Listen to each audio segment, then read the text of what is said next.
Call order the September 30, 2025 work session of the Lower Suffolk Township Board of Supervisors. Ask everyone to join me in the pledge of allegiance. I pledge Allegiance to the flag of the United States of America and to the republic for which it stands, one nation, under God, indivisible, with liberty and justice for all. Thank you. That brings us to our public comment. Agenda item. Is there anyone wishing to be recognized? Mr. Moyer. First of all, thank you. And I would like to publicly thank it for the record, the police department, the fire police, and the fire department for the honor and support commitment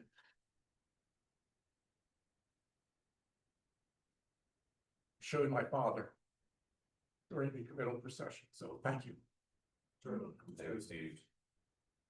Yes, very much. Very good. Moving on, Public Works Director.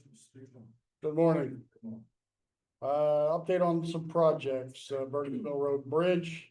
Unfortunately, I've gotten no response from Montgomery County regarding our concerns with the existing roadway and request for improvements. So I'll follow up with them again and see if we can get some movement on that before the bridge, bridge is open and we have traffic on it. Public Works. Any kind of projected date for Thanksgiving Yeah, it was good. is what they're pushing for. Public Works Facility Project, staff met with the design team to review new conceptual layout at the new location. Provided our initial feedback. We're reviewing the plans in more detail to see if there's any other improvements that can be made and just kind of see if it fits with what our thinking is. The Main Street sidewalk, I think other than the utilities in front of the dentist office, work is almost completed. There's a meeting today to discuss the paving specs. Because there was an issue with the paving spec.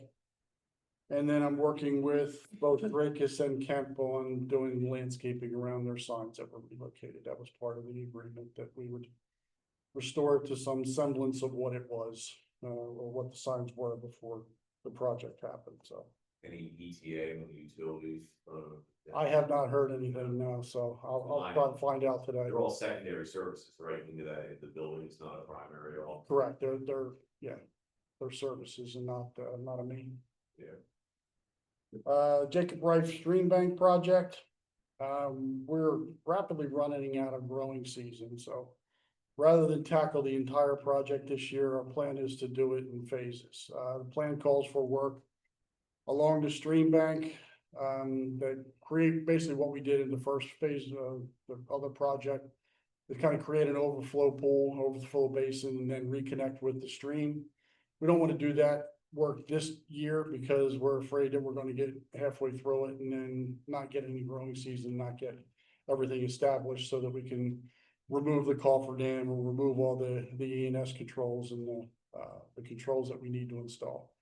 So the upper portion of it, which is basically between the two meadows, there's a ravine there, and the project calls for a series of riffle pools. So we're going to look to install those this year. This way we'll be out of kind of harm's way, at least get some of that done. And then when we get closer to the spring is to mobilize and gear up for the other part that's closer to the stream. That's the plan there. The PennDOT Winter Services Agreement. I got a response back from PennDOT regarding our concerns. And it basically said there's no flexibility in the agreement. It was dictated by central office and the district has no opportunity to adjust at all, whether the rate or the term of the agreement. How many other townships or municipalities sign that as well?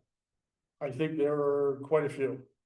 Yeah, and I didn't hear in my circle with the Public Works Association, I didn't hear a whole lot of pushback on the agreements. I know that there must have been some because PennDOT issued a memo basically telling everyone that's a party to the agreements that, it is what it is, kind of like, tough cookies. So the only opportunity I think we have, if we choose to move forward with the agreement, is to try to get some adjustment in the snow lane mile calculations. So I looked at all the roadways that are part of the agreement, calculated what I thought was reasonable, and this doesn't include shoulders. It's just, the turn lanes, the decel lanes, all those where, the roads get widened. So Main Street is a significant one where I think we're being undervalued for our efforts, and Wambold Road especially. Wambold Road is, in most spots, it's a minimum of 38 to 40 feet and grows to 50 feet plus at intersections. It's 1.6 miles in length from what we do, and we're being paid for 3.3 snow lane miles. So they're not, basically, yeah, so you got a 50-foot wide or 40 to 50-foot wide paved area that we're getting paid for 22, 24 feet. Okay, so with this, the intersection, the connector now open. Is Frank Cody doing the connector? I'm not sure. Like the. I know they did from Schoolhouse North previously, What I'm but thinking is that was a sort of a back PennDOT road until the connector got connected. yes. And now it's a major thoroughfare. Should we even be doing Wamble Road? Well, now, that was part of my response to PennDOT, is that there are various classifications for the roadways depending on traffic and volume, that kind of stuff. So I forget I think it's a C is the classification, and while Main Street and Harleysville Pike are Bs. So my argument to PennDOT was that should be a minimum of a B, Right. in order to get it to where because of the connector. Yeah, it's changed a lot of things and will continue to change. It's only going to increase as the project moves further north. Well, I'm just thinking, our trucks interacting with 18-wheelers and other things on a regular, once that's open to the, that's not the place we may want to be, and that may be more appropriate for PennDOT to improve anyway. So, I don't know. It's building as well. Okay, good. Which project at building, right, Tony can see Who's doing doing that. did that change at all with the? Well, the Penna's gonna be out there doing that section. The might go another month. Then, Yeah, I will check with them, Yeah. find out what they're. Is there anything we can do, like, I don't think there's much we can do pressure wise or whatever, but I know, Yeah. like, personally with the year, you weren't a fan of how long it was, is there any adjustment for that, anything we can reach out to or say, hey, any other municipalities, let's fix this first, or, I don't know.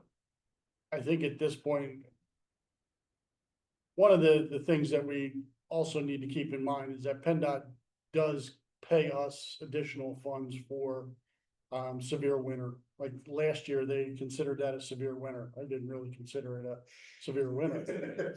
I know, and to the tune of an extra $46,000 that we're going to be getting. So there are some, and the snow lane or the classification calculations from our most recent agreement in 22, 23, were increased 20%. So there have been some adjustments. It's just the annual that 2% seems paltry. And the term is just, it completely understand why they're doing it. It's staff time. It's a huge headache for PennDOT to manage this, but we're doing them a service because we all know that if everybody said, sorry, we're out, PennDOT would be in a world of hurt. Well, and I'm wondering if you need to address this earlier for the next one meeting. We may be stuck with what we have, work out the things you're working on. Yeah. But maybe your public works group could come together with some ideas. I'm sure we have some people who would be willing to organize a meeting with PennDOT, but start it now, so that when the next contract comes out, we've already negotiated these things. We've had time to put some pressure and maybe address these things. Yeah. That's what's unfortunate about the years, we got an extra currently, we're moving budget, so maybe. Well- With what you said, it might be worthwhile to reach out to the municipalities, so you have more of a, hey, we got 3, 4 right here saying, I don't know how much state roads Franconia has compared to us, it's a 115, but we have some in town, stuff like that. I think we have more wider leads, but we get people saying, hey, you know, we're pushing too much too. Obviously, I just don't like Lower South Road having to be the one to get hurt with this. It's not. The other thing Joe and I talked about, with the additional severe winter compensation, severe winter weather compensation that, if there's budget constraints on the state level, then does that just go away over time? That would be an easy thing to cut out. So there's no guarantee with that. There's nothing, cast written in stone, even though that says that the agreement does spell out conditions where that will be applicable. But Yeah, and we just may have to make the decision, we don't like the outcome, but either this is a problem for us, and we say no. Or we just deal with it, well, and and we know the benefit to our specific residents. Is absolutely, for us to continue to do it. absolutely. That's kind of what, I stress to PennDOT. It's like, look, we do this because of the community service. It's not because we want to, it's not because we like doing it, and yeah, the extra $60,000 or $70,000 a year pays for a lot of salt, but it's still a lot of wear and tear on equipment. It's a lot of time. It's a lot of everything, and those roads take, it's 20% of our roadways that probably take 35 or 40% of staff time and materials and everything else. Oh, that new super plow you got, that's gonna take the time off. But my budget next year will have 2 more. I think it gets it. Trying to deploy it from. Originally, it seems like some of the townships will split the sun, because it does kind of put you in a situation of what to do, what's best for the residents. But, Yeah, and I think that's what everybody looks at. It's like, okay, what's the alternative? We end up with roads that aren't plowed in the time limit because we're out there, way before PennDOT would even think about getting to our roadways. So, and they're the most highly traveled roads in the township. So, to have issues there just creates gridlock everywhere else. I would look at the connector just as a different scenario, just to see what PennDOT's plans are long term. I'll look into that. Moving on, the intersection of Morris Road and Upper Mainland Road, an always stop went into effect last week.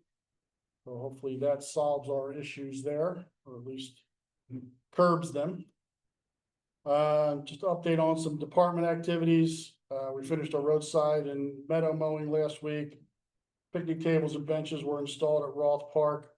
We also removed, was a little island right between the parking lot and the hotel parking lot.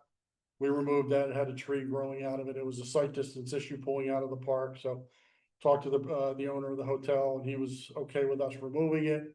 So we removed that, paved it, and it also widened the entrance off of Maple Avenue to better allow for two-way traffic at the entrance. So started that yesterday, should be done today. Excuse me. We replaced a storm pipe under a driveway at Bergie Mill Road. It's on the Haldeman Road side. It's part of our system. It connects, drainage from the roadway, so that's why we replaced it. So that was done. We also had Macaulay Tree Service in to take down a lot of the trees. If you're heading, I guess it's northbound towards Cross Road, on the right-hand side there was a lot of trees, and it created shadows and just didn't get sunlight, and it just took a lot of those trees down just to open it up. So nothing else for winter maintenance. It should help. That's miscellaneous asphalt patching and some repairs, continuous sign replacements. We're also working on replacing heating oil tanks at both the Scout Cabin and the Bergie Mill House. Those tanks were suspect, and our supplier refused to deliver product until they were taken care of. So working on that. Not a problem. That's all that I have. Be happy to answer any questions. For Mr. Jones. Thank you. Thank you. Yes, sir. Doug mentioned Upper Mainland and Morris. We continue to monitor situation. A few other where we proposed 3 ways, but we didn't have warrants. I don't think we're gonna have crash. I mean, on the social media, we're getting responses to Upper Mainland and Morris. I have nothing to do with the intersection, which is, the first time that's happened on social media. but a lot of mentions of, Morrison Stewart. But we had already, checked, we looked at that with Stephanie and didn't meet Lawrence. So, and I don't think we're gonna have the crash, history there, that we've had there, so we'll continue to monitor, the troubled intersections. We've talked, last few meetings about the fire company open house and the market. That's this Sunday. And plan is in place and we're good to go. Last thing was, the 26 budget. Our initial proposal to Joe included a hiring of an officer, anticipation of my retirement. And, we are monitoring, other processes. The consortium, recently, concluded with very poor results.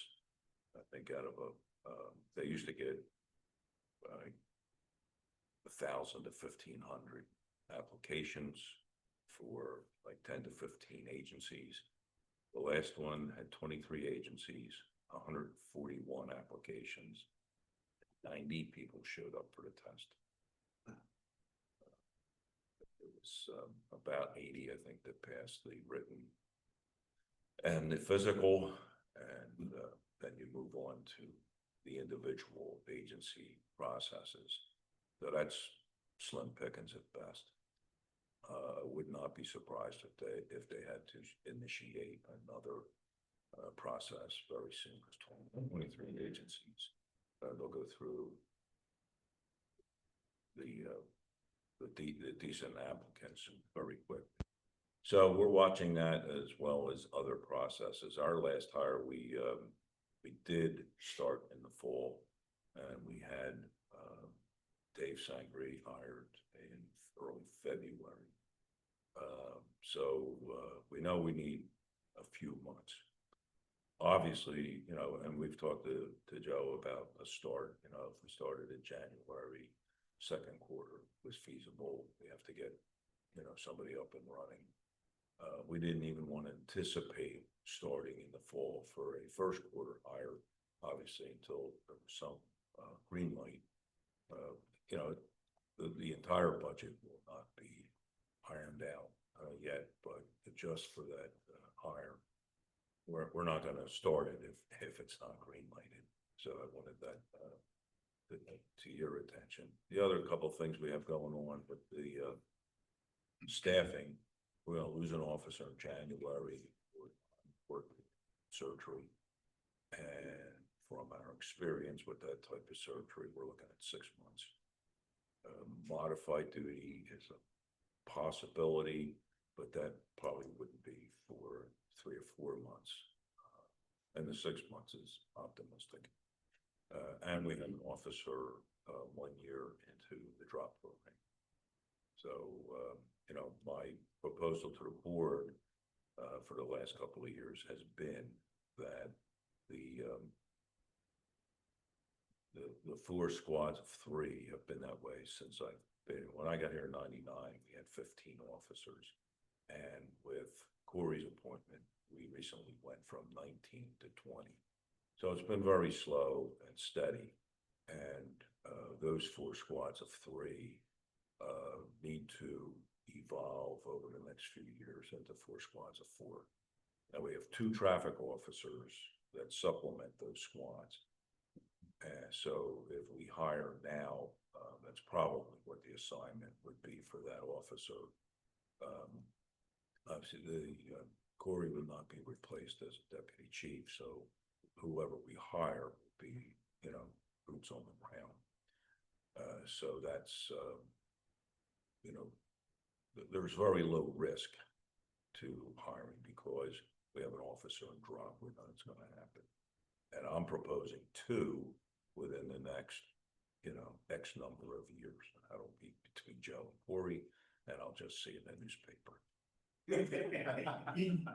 But that's, I want you to be prepared, and I think I've mentioned it once or twice over the last couple of years. What you said? Yeah. Well, you're not reading the minutes.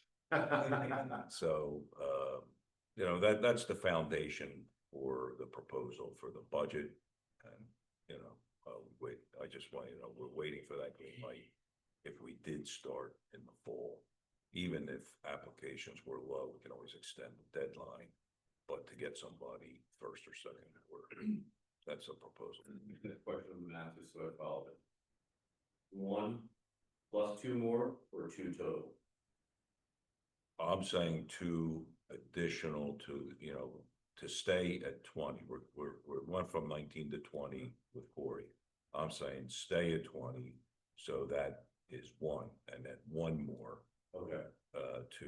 To, you know, whether it, and that'll be a Corey decision, but if it's, you know, every squad had a trained traffic safety officer, you know, or, you know, so it would be 4 squads of 4.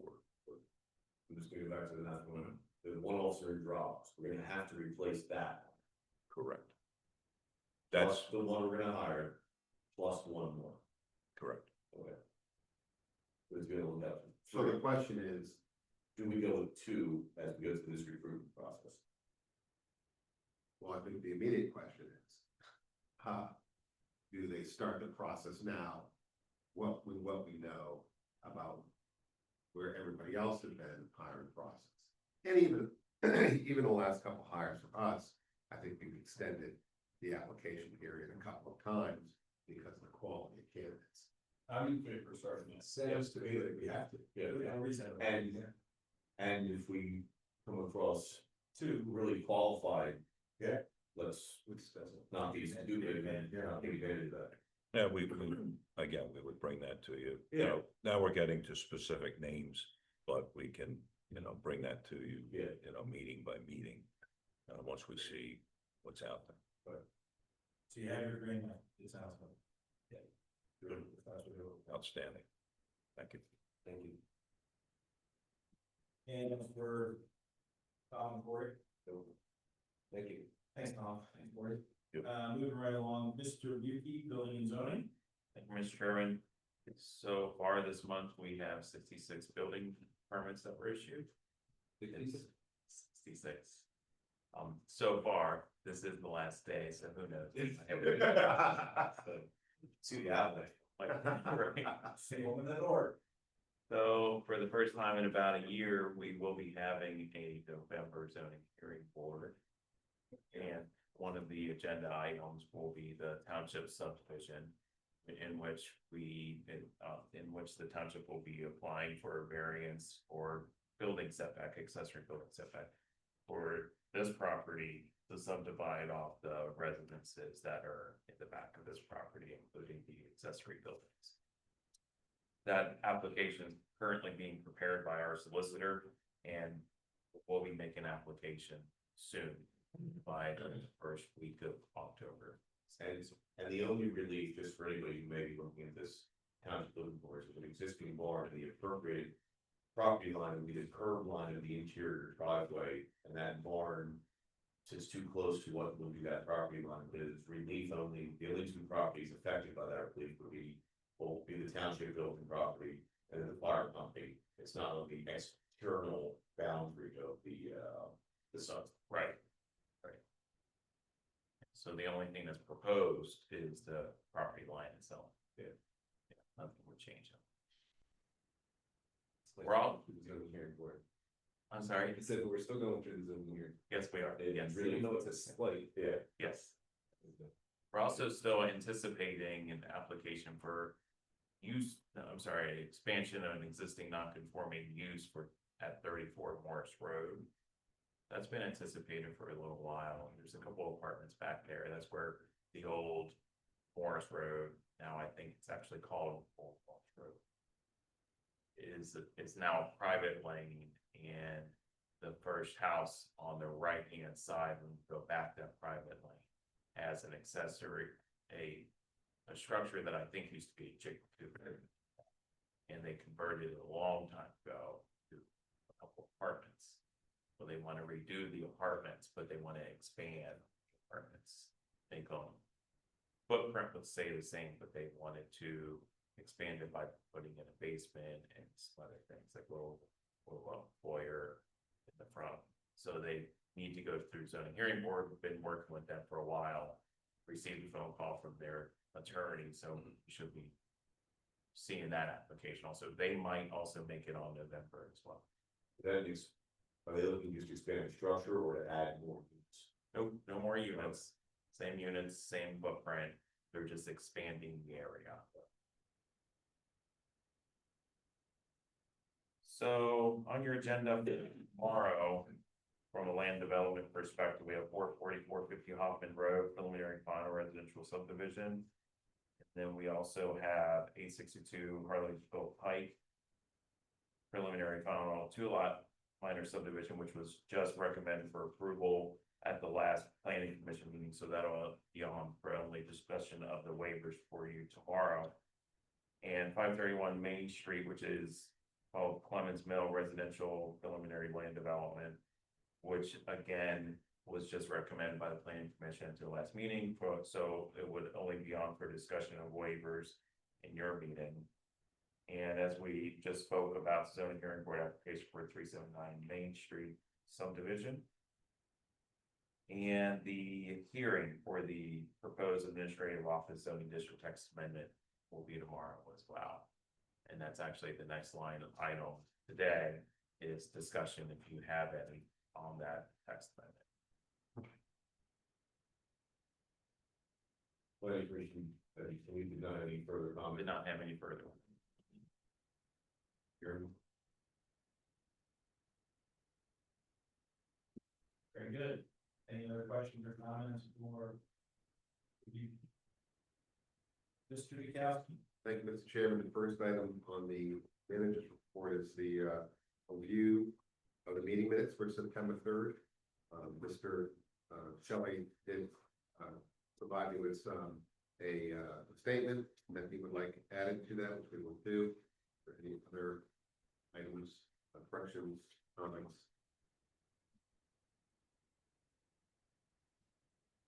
Okay, the next item is the review of the agenda for tomorrow evening. As Ms. Beauty stated, the ordinance 2025-03 proposed administrative office zoning district text amendment. The new business, resolution 2525, authorization to submit a grant application for the Monco Forever Green Grant Program for partial funding for the purchase of Luca property at 222 Maple Avenue. What, the settlement schedule related? They doing the phase 1 right now. The settlement hasn't been scheduled. It should be relatively soon. Resolution 2025-26, 440-450 Hoffman Road, preliminary and final residential subdivision approval. Resolution 25-27, authorizing the execution of an agreement of sale for purchase of 460 Stover Road. Resolution 25-28, authorization to sign the PennDOT winter maintenance service agreement.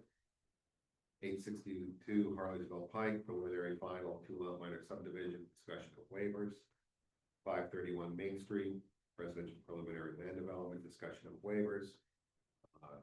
We again had the traffic signal easement for 371 Main Street and the traffic signal easement for the Turner Valley and most property that's for the Main and Hunsberger. Are on, we're still awaiting those agreements. If they do come in, we will have them for you. If not, we will have to table them until December. Hopefully we get them sooner than later. Zoning hearing board application 379 Main Street subdivision. This is a motion for the board to look forward with that application. And finally, the junior supervisor appointments.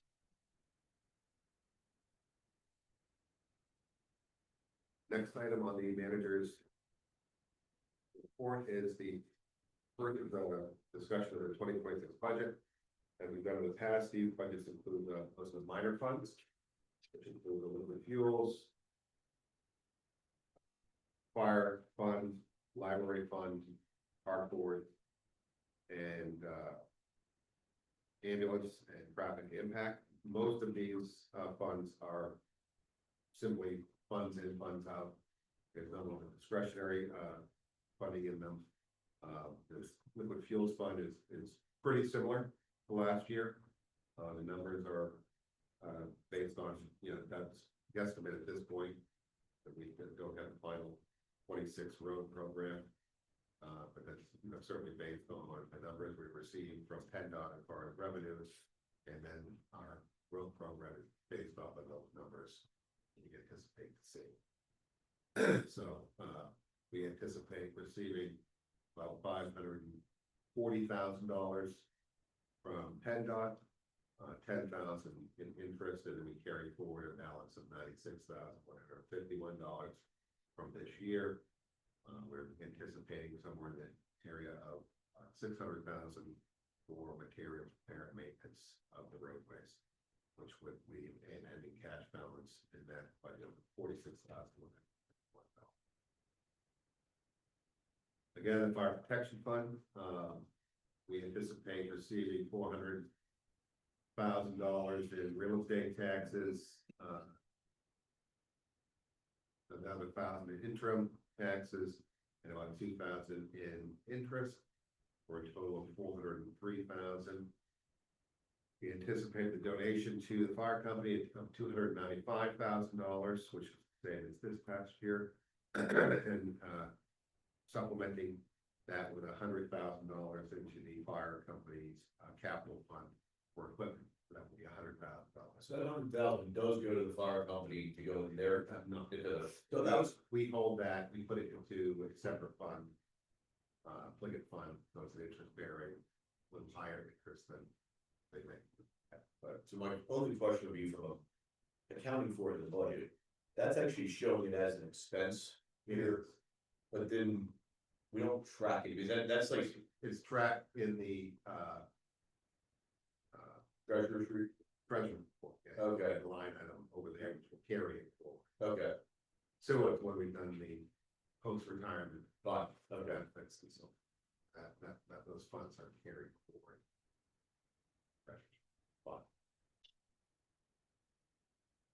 So after tax wages for the tax collector, ending cash balance in the fire company fund budgeted to be $10,000. The next is the library fund, with an anticipated revenue of $377,753. Interim tax $1,500, interest of $3,500, carry forward of $31,217, for a total income of $382,753. Donation to the library, budgeted at $370,000. Wages for the tax collector at $7,500, for total expenditures of $377,500, with ending cash balance of $36,470. The park board, not gonna go through everything, because there's a lot of small items in here, but there's real estate tax revenue is in the with interim and delinquents at about $109,000, carrying forward a $1,947 balance. There's sundry other revenue items for a total of $158,497. Various expenditures, including some temporary employee wages, and various park maintenance, and total expenses $151,200, with an expected ending cash balance of $9,244. For the ambulance fund, I do have a couple other things on this door with you. For what I have in here now is $744,000 for real estate revenue, tax revenue, plus $200,000 in delinquent, and $2,000 delinquent, $7,000 in interest, and we're bringing a cash balance forward of $44,138, for a total revenue of $753,058. Expenses basically are the donation to the ambulance of $630,000, minus $70,000, which is basically a payback of anticipation loan that we made in 2003. We cut it up into smaller increments, so that'll come back to the general fund for total expenditures of $715,000. As you recall, earlier in the year, Matt Frankel came before you and discussed a possible capital donation in excess of this funding. So my question is, would you like to see that come out of the general fund? Or would you want to see a possible increase and do something similar to what we do with the fire company and start a capital fund to assist the ambulance in their future purchases? We're still carrying some unreimbursed expenses from prior annual spending as well. That Correct. Funds and use them. Yeah, it's about 40,000 fuel expense, What is our phone? where we haven't paid. Oh, yeah. They pay. Oh, okay. Oh, that's great. I didn't know. Yeah, thanks. What is the? Did they pay off their building yet? I'm not sure. Okay. I think they're very close if they have, but I guess my question would be, at a certain point, we've stabilized them, they're already an independent entity, but they've got a critical service source. When we start putting out additional capital funds and things that are now cross municipal, how are we securing our investment down the road? well, then that's secured in the agreement. And if anything ever happened, Right, but can we also have a position on the building? I don't do that. I don't think we have that position. I think the agreement talks about it, but I don't think it's, there's actually an official mortgage on or a lien on the building.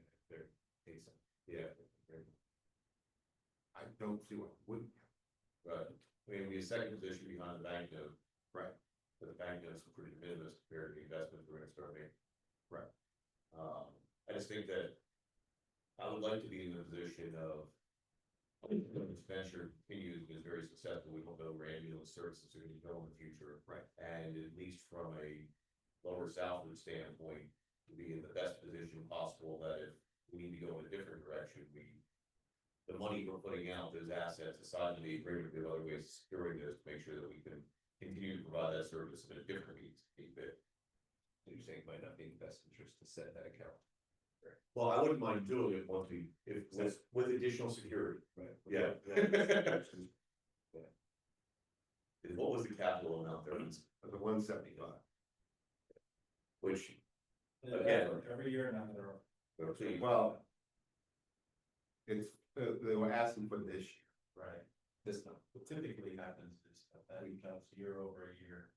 That was my question in that, what we've done with the fire company is put this $100,000 capital plan together for them to assist them in future purchases of vehicles. Just a thought that maybe this would be something we want to do. We would certainly have full control over that fund. We do the same thing as the fire company, keep it in-house and in kind of control of the township. I think it's a little different with the fire company, as in the fire company serves primarily us, and I know that's obviously we want to make sure we have that, but there's something else to consider, right? I was gonna say at the end of this anyway, if we could put out a letter to the regular other municipalities, hey, maybe next year check it a little, help us out. We tried. But I know we have, we keep saying it, but again, keep publicly putting it out there, maybe, but that's. I mean, the only other municipality they function and functionally covered is Limerick. Right. And Limerick is putting in a similar, Limerick is, but I mean, Yeah. Franconia and stuff like that. well, they don't cover Franconia. Franconia is covered They're by or the, yeah. EMSC.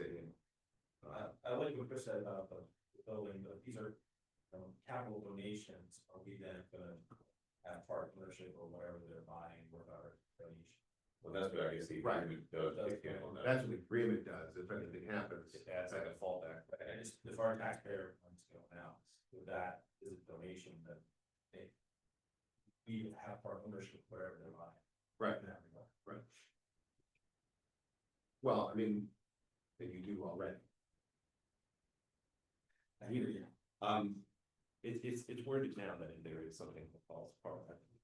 Yeah, Right, so it is covering us then, but I think what you're saying is let's put it out there and say, hey, let's make sure this Right. is done upfront. Yeah, because I mean, obviously, we came up with the money to do this, it's supposed to cover everything. That was the theory. Yeah, and What's the What I think, and I know you're meeting. And I know, and Limerick has put up, or committed to put up 108,000, so. Anyway, Yeah, I don't necessarily have a problem with the commitment and doing it, it's just I wanna make sure that our taxpayers are insulated to the extent that we that. Well, and I know you're meeting with them on a, you and Danny with them, like. Financially, where are they at this point? relatively good shape, they have a reserve of about, I would say, $300,000. Their numbers are ahead of budget, revenue numbers are ahead of budget, so. How much does an ambulance cost? A lot. About 400,000. And how many do they need? Because we're gonna put $175 in, I mean, we're basically, Well, that would us take and them the Liverpool next one. buying one more. Right, and this would pay for the next one, I believe that they bring the, I mean. A number of their ambulances have been older, they did receive another one. Who's got another one? Right. Yeah, and, they're gonna receive another one because the one that was the accident, Yeah. so that's a good thing, but then there's one anticipated for next year. And I believe there may be a newer, old one, I think that's in, it works after that. And then the anticipation is that there's about a 5-year shelf life with the end. Okay. So this has to happen. So my question is. We don't go buy our big trucks, we lease them, we do a Right. lease to own. Right. Why are they buying them up front? Instead of doing some other payment plan that way, which would make it more manageable from a. I mean, what I'm struggling with is, we're only putting 100,000 towards the fire company vehicle replacement, which. I know they have other resources, other funds coming in, but their vehicles are a lot more expensive. They have a lot. They have a long shelf life, yeah. I mean, you're talking 15 to 20 years for. Yeah. Fire, right, it gets a lot less use than the. Right, and I know we're playing from behind the 8 ball, I guess my question is, I'm not sure I wanna get. I'd be comfortable if we were playing catch up, but then the question is, how are we managing it going forward, and. It would be a lot wiser, in my opinion, to keep cash flow, to be doing a continual, almost vehicle fund where they're just making annual payments, you know. It's like pencils for a fire, for an ambulance, they have to replace these all the time, so. It's not like you can play catch up and then you all of a sudden. Right. It's not that dissimilar. $13 million problem. It's a longer shelf life than a police car, but we don't lease police cars, though there are municipalities who do. I think it's a short. Yeah, sure, so. Time frame for release, but. But it is a much shorter lifespan than either public works equipment or fire equipment. Maybe one of the reasons I can ask that question if they looked into lease purchase. Well, even if it's paid off and they sell it, they go to the next one. at Yes, least right, you- well, I mean, lease purchase, they sell it and get the. Yeah. the equity for whatever they have. But because my concern is, they're within a period of 12 months or so, they're gonna have 3 or 4 new vehicles. Which means 5 years from now, we're gonna be in the same situation we are today versus.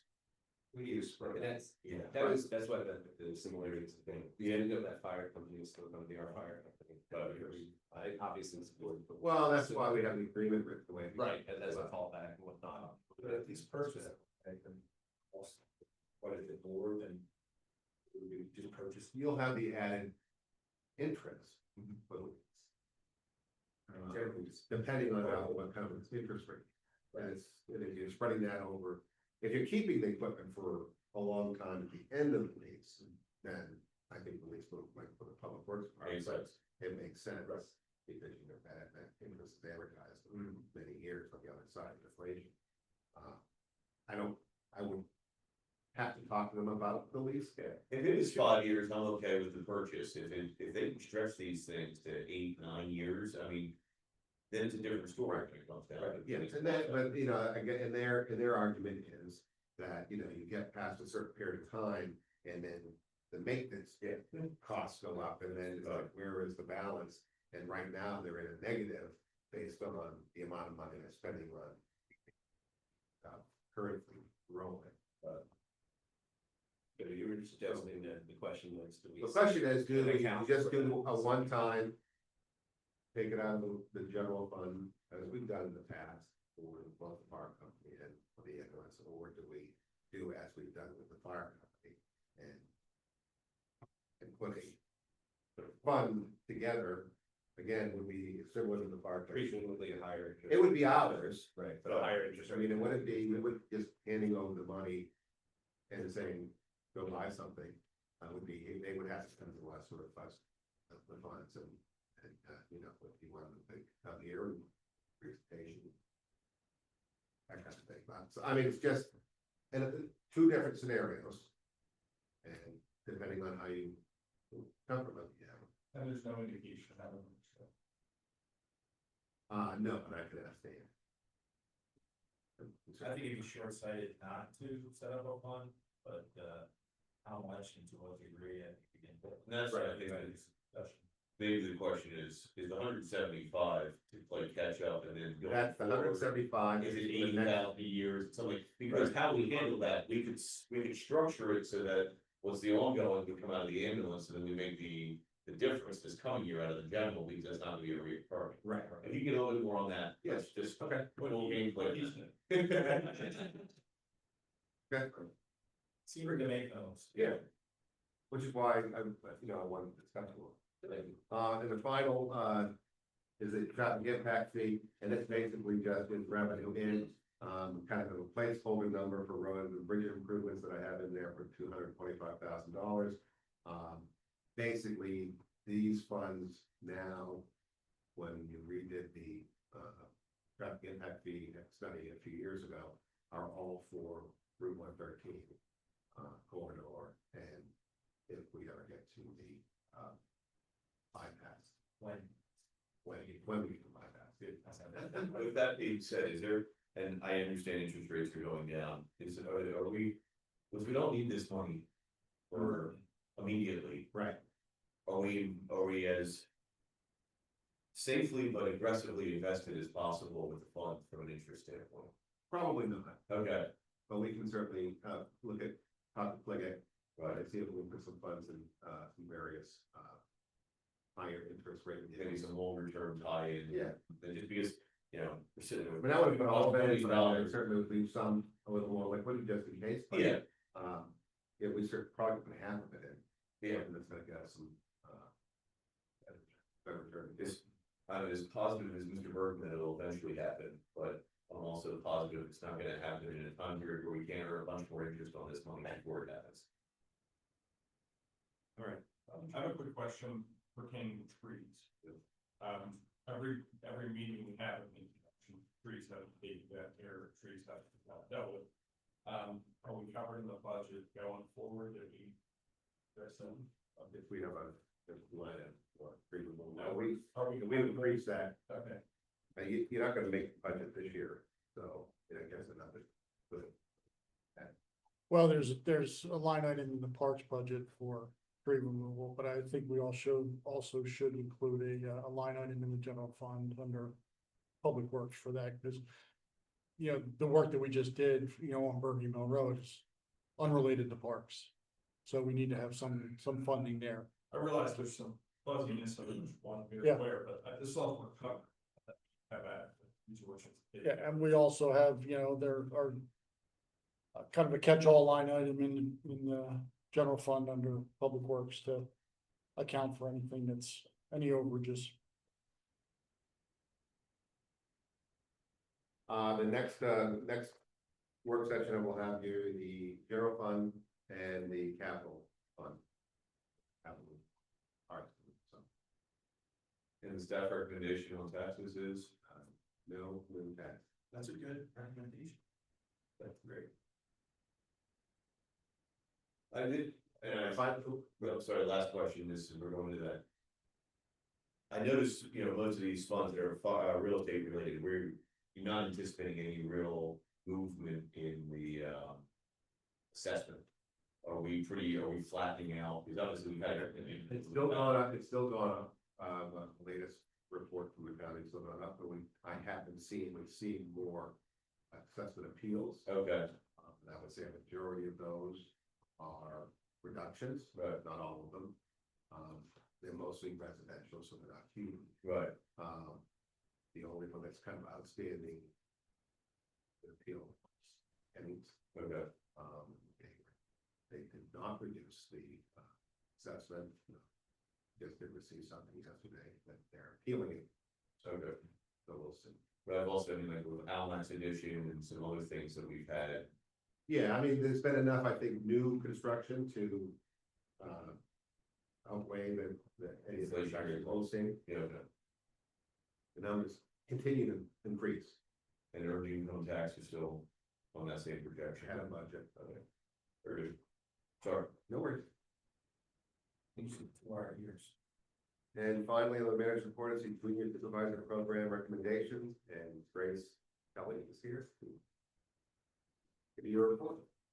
I'm happy to take on 1 or 2 junior supervisors under this program, so it really is, of course, up to the recommendation of the board. I figured if we make a decision this morning, I can let the appointed candidates know, and they could either attend tomorrow's meeting or not, if they're available, but we can address that then. There a consensus? Yeah, I like the idea that we have 4 great candidates, 2 of them are 12th graders, 2 of them are 11th graders. Our resolution's up to, I think that, because they're all really well qualified. The 12th graders would make sense because they have an opportunity this year, and then highly encourage the 2 other ones to reapply for next year because, you know, they've shown an interest already. That would be my thing. And I mean, I think it's a shout out to all 4 who Yep. applied. I would sit here and say, well, I like these 3 or these 2, but truly, I'm All. very impressed with, all great recommendation letters, and I encourage, if that is the route we go, I encourage them to completely, attend the meetings. I'm sure it would help their case if they reapply as well in the future. It was delightful to read that. Absolutely. This is really neat to know that we have, outstanding leaders who will step up to the charge and volunteer their time. Yeah. All right. Any other direction we have? That we Thomas and Dave. Motion's not Yeah, here. you don't need any. We'll do it, but that will already. That's the direction. Be anticipation. Sensitive. Yeah, sense. And that's all I have for the manager. Very good. We have meeting this morning for an executive session. I am not. Very good. And with that, we'll take a motion to adjourn. Good. Okay, moved and seconded, all in favor, say aye. Aye. Opposed, say nay. Good job.